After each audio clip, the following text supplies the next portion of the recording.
Today on National Rundown, find out how the Navy is launching smart helicopters. A teenager is charged after a stabbing spree and a fire breaks out in Philadelphia. Coming up after the break.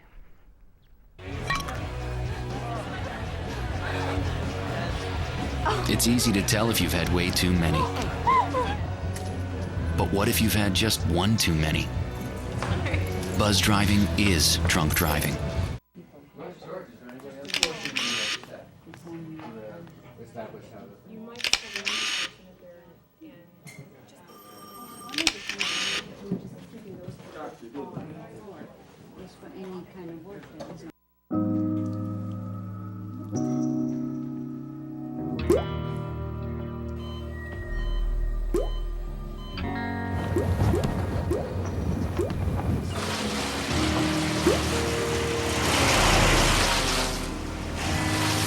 There are a million places you'd never consider texting. So why would you do it while driving? Leave risky driving to the professionals. Stop the texts, and together we can stop the wrecks.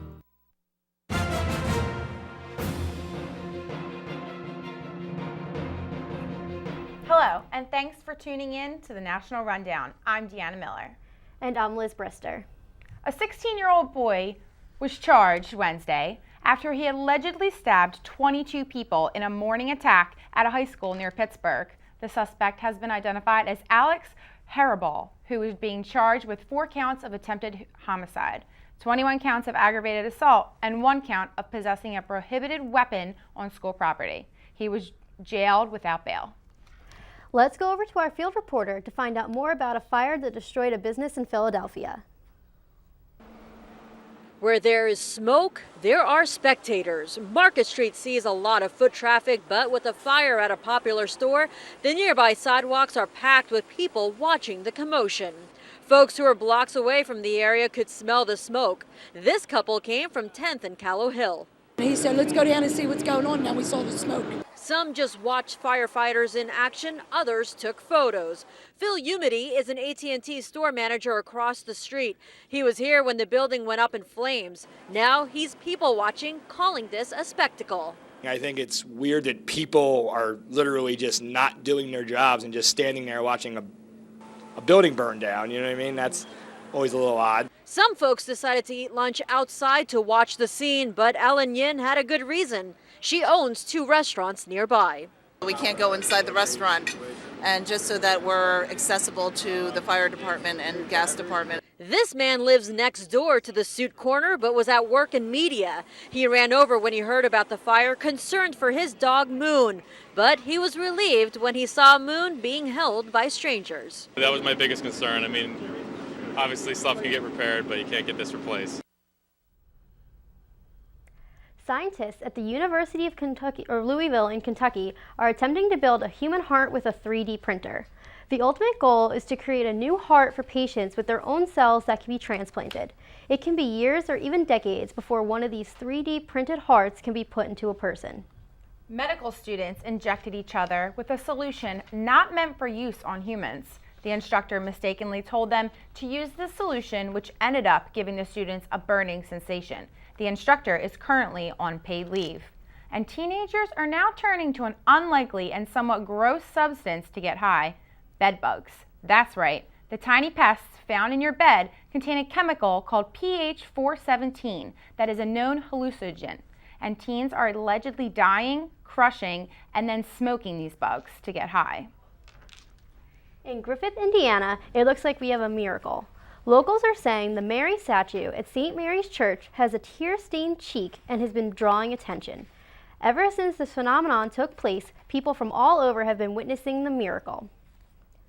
An officer at a routine traffic stop in Midwest City, Oklahoma, is safe after nearly being ran over by a driver who was texting. The driver was driving in the same lane as the traffic stop and did not see the police car while she was texting. The driver was ticketed for distracted driving and faces a $300 fine. Florida convict Robert Corchado, who was in prison for cocaine trafficking, strikes again. This time, it's a hit and run at a local daycare center. Police said Corchado hit another car and hopped the curb into the daycare center. He then drove away, injuring 15 people. The Florida police are currently tracking Corchado down. And your car insurance company may be withholding discounts from you. A website known as provideinsurance.com has many people shocked at the rates they should actually be paying, sometimes up to 32% less than what they currently pay. If you drive less than 40 miles per day and live in a qualified zip code, you may be entitled to big discounts. A new online hacker program has many companies and citizens worried about the security of their online information. The bug, called the Heartbleed bug, was recently detected by authorities and may affect as much as 2/3 of the web and could have gone undetected for years. Consumers are advised to change passwords for important accounts immediately. However, the full scope of the bug has yet to be determined.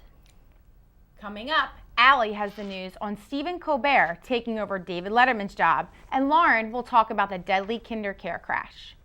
The Navy has begun tests on new smart rocket launchers for their MH-60R Seahawk helicopters. The new digital rocket launchers were delivered last month as part of a 2-year rapid deployment program. Each launcher is capable of firing 19 advanced precision kill weapon system rockets, almost triple the capacity of the helicopter's current launchers.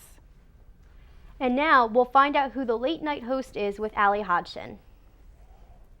Colbert to take over The Late Show. After David Letterman announced his retirement last week, rumors have been circulating about who will take his place. It was finally announced that Stephen Colbert will succeed David Letterman. He signed a 5-year contract. Katherine Heigl is suing popular drugstore chain Duane Reade. She's suing because they posted a picture of her leaving the store with an imprinted Duane Reade bag. The suit says that she's not a spokesperson for Duane Reade and they shouldn't have posted a picture of her with the brand.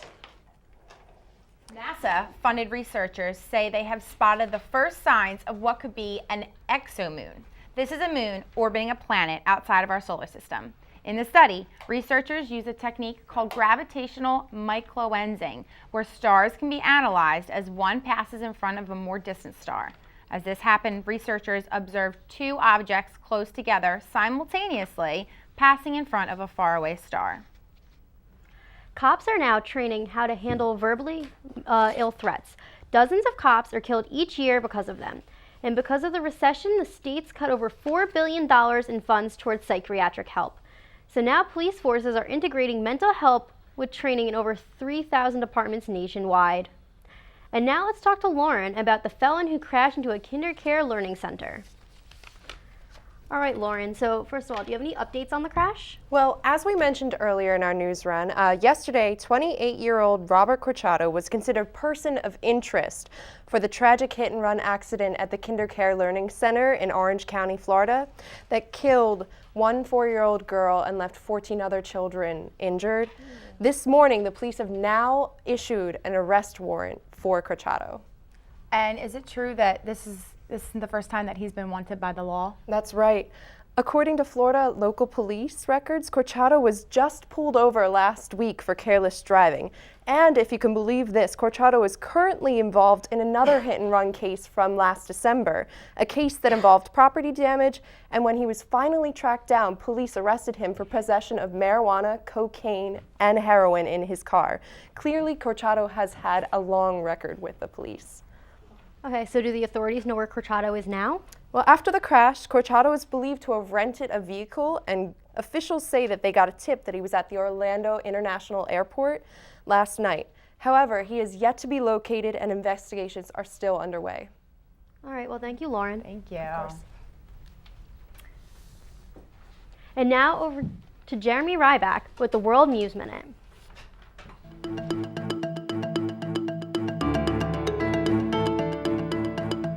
Thanks, guys. Russian MPs are making a huge push to have Mikhail Gorbachev prosecuted for treason for the breakup of the Soviet Union more than 2 decades ago. 23 years ago, Gorbachev ended up unleashing forces that swept away the country of Russia, leading to the conflicts we've seen today in Ukraine and other Soviet countries. Previous attempts to have Gorbachev prosecuted have occurred but have led nowhere. Unlike previous attempts, however, lawmakers backed the current request from the ruling party, United Russia. Gorbachev has said the lawmakers' plan to prosecute him were poorly thought out and groundless from a historical point of view. He also went on to say that such calls only show that some lawmakers want publicity. In other world news, Oscar Pistorius' credibility was being consistently questioned at his murder trial Thursday. According to the head prosecutor, the Olympic athlete made a list of excuses why he wasn't to blame for the shooting death of girlfriend Reva Steenkamp. Prosecutor Gary Neal has stressed that Pistorius can't accept responsibility for anything and called his courtroom apology to his girlfriend's family an insincere spectacle. Pistorius has said Steenkamp's death was a terrible accident after he mistook her for an intruder and shot 4 times through a toilet door and into a cubicle. Since there is no jury system in South Africa, Judge Stakazile Masipa will determine a verdict. I'm Jeremy Ryback with your Rowan News Minute. Thanks, Jeremy. Now let's talk to John about the latest in basketball and baseball. Thanks. In baseball, the NL East hometown heroes took some devastating losses. The New York Mets played the Atlanta Braves and were down 4-0 until the bottom of the 9th. Juan Lagares managed to double in 2 runs, and Travis Denard singled in 1. Ruben Tejada then strikes out with two outs and a man on second, causing the Mets to fall 4-3. The Philadelphia Phillies played the Milwaukee Brewers and just couldn't match their run support. The Phillies fell 9-4. In basketball, Dwayne Wade looks like he could be out this upcoming basketball series. Wade was last seen on March 26 in Indiana, but left the game with a hamstring injury. The coach indicates that he is close to returning as he was working out this hamstring yesterday. Wade says he expects to be back for the next Miami series. In hockey, the New York Rangers took a nice win of 4-1 over the Carolina Hurricanes, giving them a nice cushion for the 2nd seed in the Metropolitan Division with 93 points. Both the Philadelphia Flyers and the Columbus Blue Jackets are tied with 91 points in the division for the 3rd seed, so it looks like the last few games could be make or break for these teams. And now back to you guys. And now over to Danielle Bunting with our 5-day weather forecast. Hi, you guys. Today it's sunny with a high of 63 and some low winds. But let's take a look at our 5-day forecast. Tomorrow, Friday, it's going to be a 50% chance of rain with a high of 74 and a low of 51. Saturday, just a few morning showers with a high of 70 and a low of 48. Sunday, it's going to be partly sunny with a high of 74 and a low of 55. On Monday, partly cloudy with a high of 74 and a low of 55. Tuesday, thunderstorms with a high of 57 and a low of 35. Now let's take a look at our weather window. Now it was beautiful outside today. People were riding bikes, going on walks, and enjoying all types of good weather. So you guys, how do you guys feel about the weather? Oh, I love it. I love this spring weather. You know, I had a nice little sundress on today. I can't wait for like summer and the beach, and you know, I just love it. Now I get to just get tan and be in the sun and not have to worry about schoolwork. Yeah, but April's so tricky. One day it's sunny, and now it's raining. April showers brings me flowers. I'm not looking forward to the rain this weekend, but you know, better than the snow. Yeah. Absolutely. All right, guys. Well, that's all the time we have for the National Rundown. I'm Deanna Miller. And I'm Liz Brister. Thanks for watching, and have a good night.